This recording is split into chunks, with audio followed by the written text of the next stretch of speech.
And it's ironic because we just talked earlier about, my whole career was in challenged industries. So, telecom during the telecom meltdown, selling to, a VC-backed company in 2008 when the financial crisis hit. Sequoia sent out its famous presentation saying, VCs, you should close down half of your portfolio companies and the other half you should tell them to cut half their expenses right now. So I've always lived and worked in constrained environments. Constraints are like, you don't have everything you need. You got to figure out how to get by. You have to scrape by. So my lesson, my finance insight was how powerful that having a constraint can be in the strategic planning process. And I learned it the hard way. It wasn't a big mistake, but it wasted some time for sure.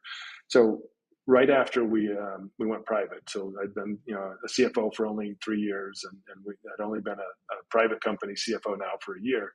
We had just changed most of the leadership team, transitioned, as oftentimes they do when you do a take private. I was the only C-level executive left. We brought on a new CEO. That CEO brought on some new executives. We're all fired up and excited about all the things they could do with this great platform that we had.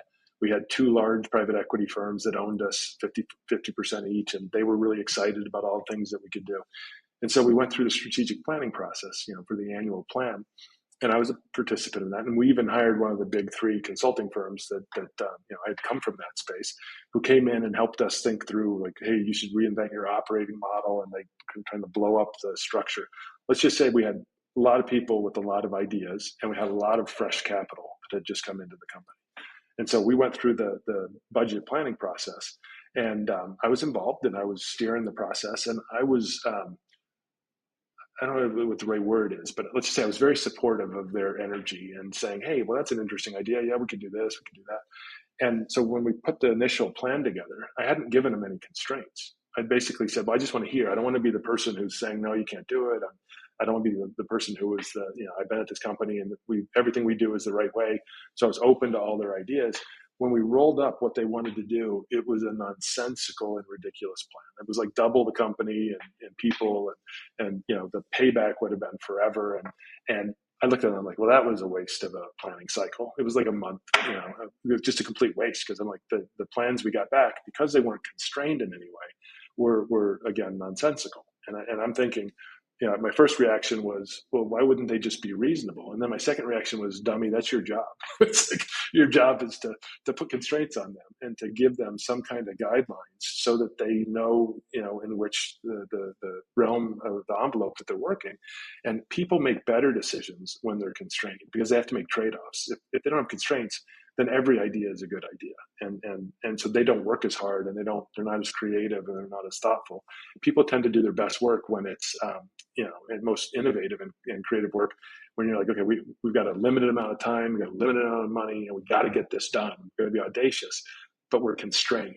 And that's something that has stuck with me. Let's just say that now the people in my world, they understand that I appreciate constraints, because I give them a lot.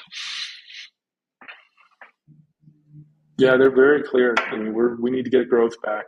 We're growing in the low teens. We need to get growth, up into the high teens or into the 20s. The market is growing 23%. We should be growing that fast.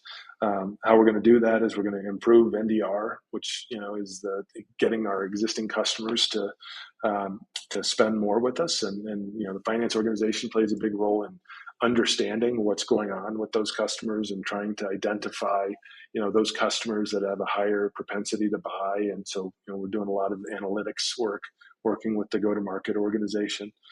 We're also spending on this new AI business. As I said, we grew ARR 200% in the second quarter, and there's a lot of investment that needs to go into that. And so we're very focused on, okay, what's the right capital allocation strategy? And we're sitting on a ton of cash, and we generate a ton of cash, and what's the best use of that cash across buying back shares or repurchasing our debt or investing in AI capacity.